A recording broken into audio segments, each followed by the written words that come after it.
महास्के जी, श्री नरेश महास्के जी।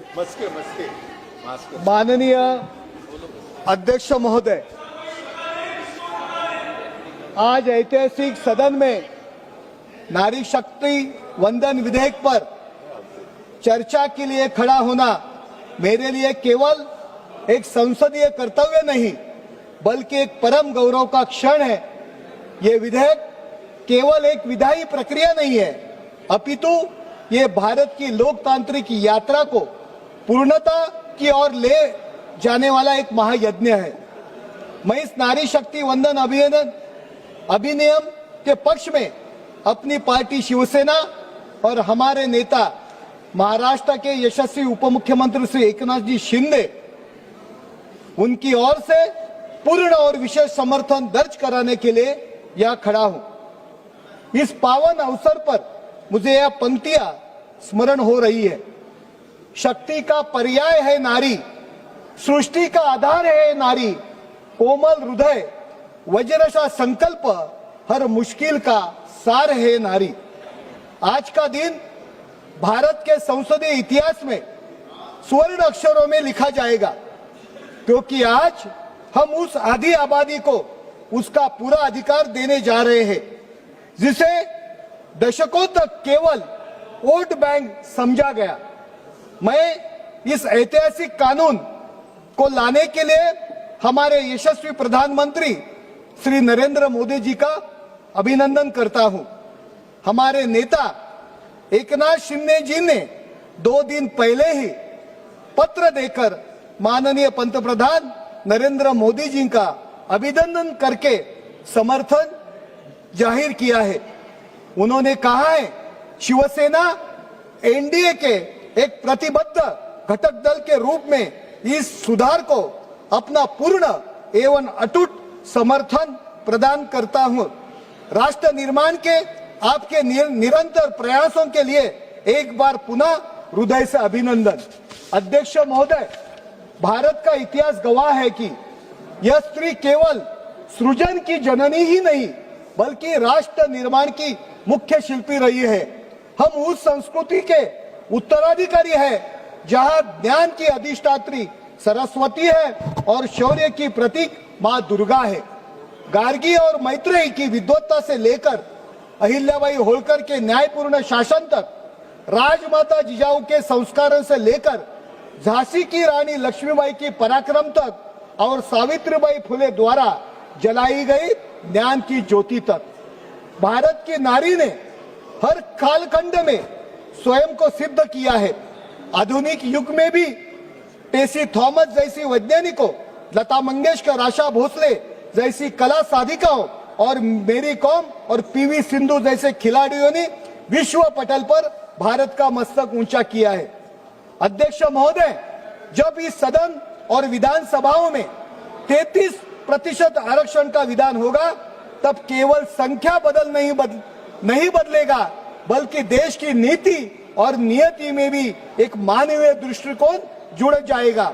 हम देखते हैं कि गांव की एक साधारण सी ग्राम सेविका या सरपंच जो विकास की बागडोर संभालती है तो पूरे गांव का स्वरूप बदल जाता है। आज देश के सर्वोच्च पद पर महामहिम राष्ट्रपति श्री द्रौपदी मुर्मू जी की उपस्थिति इस बात का जीवंत प्रमाण है कि यदि अवसर मिले तो भारत की बेटियां शून्य से शिखर तक का सफर तय कर सकती है। इसी सामर्थ्य को ये समर्पित ये पंक्तियां, कभी बनी हो ममता की मूरत आंचल में खुशियां भरती है, कभी बनी हो रणचंडी अन्याय से कभी न डरती है। इसी महान गौरवशाली परंपरा को आगे बढ़ाते हुए आज हमारे नेता आदरणीय एकनाथ शिंदे जी ने महिलाओं को सही मायनों में सशक्त और समृद्ध बनाने के लिए दिन रात एक तक कर दिया। हमारी सरकार केवल खोखले वादे नहीं करती बल्कि धरातल पर काम करती है। मुख्यमंत्री माझी लाडकी बहन योजना के माध्यम से हमारी सरकार ने 1.5 करोड़ से अधिक माताओं और बहनों को सीधे आर्थिक सहायता प्रदान की है। इसका परिणाम क्या हुआ ये पूरा देश ने देखा। जब जनता ने देखा कि उनका लड़का बहू उनके लिए पूरे ईमानदारी से काम कर रहा था तो हमारी माता बहनों ने हमें आशीर्वाद और स्नेह के रूप में रिकॉर्ड वोट देकर 2/3 बहुमत से सत्ता में बिठा दिया। और इन लोगों पे जो अभी टीका कर रहे थे, टीका टिप्पणी कर रहे थे हम पे, मुख्यमंत्री लाड़की बहन योजना पे, माननीय अरविंद सावंत, इनको उनका पूरा पार्टी नीचे गिरा डाला। मुझे अरविंद सावंत जी को कहना है, अगर आप में हिम्मत है तो मुख्यमंत्री लाड़की बहन योजना को आप ड्रामा कहते हैं तो विरोध है, ये योजना बंद करना चाहिए, ऐसा ऐलान या सभागृह में करे। माननीय पंतप्रधान नरेंद्र मोदी जी के नेतृत्व में केंद्र सरकार ने महिला सक्षमीकरण को केवल एक नारा नहीं बल्कि एक ध्येय बनाए हैं। जननी सुरक्षा और प्रधानमंत्री मातृ वंदन योजना से मातृ मृत्यु दर में भी भारी कमी आ रही है। वन स्टॉप सेंटर 181 हेल्पलाइन से उन्हें सुरक्षा का कवच मिला है। तो किरण जैसी योजनाएं ने महिला वैज्ञानिकों को अनुसंधान में नई उड़ान मिली है। चूल्हे की उस आग से लेकर सरहद की हुंकार तक, कलम की कोमल स्याही से विज्ञान के चमत्कार तक, हर क्षेत्र में परचम उसका स्वाभिमान से लहराता है। जिस राह पर बढ़ जाए वो इतिहास नया बन जाता है। इस विधेयक को लागू होने से बदलाव तो आएंगे, वो अभूतपूर्व होंगे। आज इस विधेयक के माध्यम से संविधान के निर्माता भारत रत्न डॉक्टर बाबा साहेब अम्बेडकर जी का सपना साकार हुआ है। बाबा साहब ने संविधान के अनुच्छेद 14 और 15 में महिलाओं को जो समानता देने का लक्ष्य रखा था, आज वो धरातल पर उतर रहा है। इस कानून के द्वारा संविधान के अनुच्छेद 239AA, 330A और 332A में संशोधन करके महिलाओं को लोकसभा और विधानसभा में 33% का आरक्षण देने का ऐतिहासिक प्रावधान किया है। कांग्रेस ने ये देश की सबसे पाखंडी और महिला विरोधी पार्टी है। 1996 में 5 मिनट जब पहली बार महिला आरक्षण का विधेयक संसद में आया, तब कर्नाटक के पूर्व मुख्यमंत्री और तब के प्रधानमंत्री HD देवेगौड़ा जी के नेतृत्व था।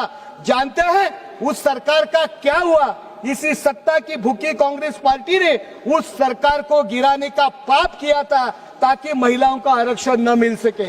ऐसे बहुत से उदाहरण है।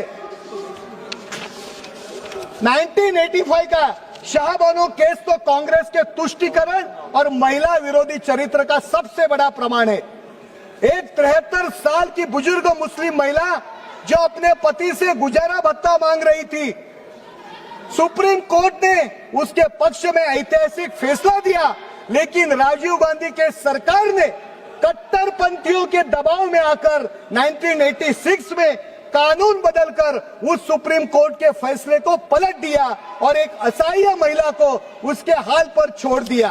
कांग्रेस ने 60 सालों तक उस सामाजिक समानता को रोका। आज मोदी सरकार ने उस सामाजिक और राजनीतिक समानता के अधूरे काम पूरा कर रही है। 2014 के बाद उस देश के एक अभूतपूर्व बदलाव आया है। शेवटी मला एवढंच सांगायचं आहे की नारी शक्तीचा सन्मान करणं ही केवळ आपली नैतिक जबाबदारी नाही, तर एक विकसित राष्ट्राचा अनिवार्य लक्षण आहे। जेव्हा आपण महिलांना आरक्षणाद्वारे सन्मान देतो, तेव्हा आपण केवळ एका व्यक्तीला पद देत नाही, तर आपण संपूर्ण पिढीला आणि समाजाला एक नवीन दिशा देत असतो। 2 मिनिट मॅडम।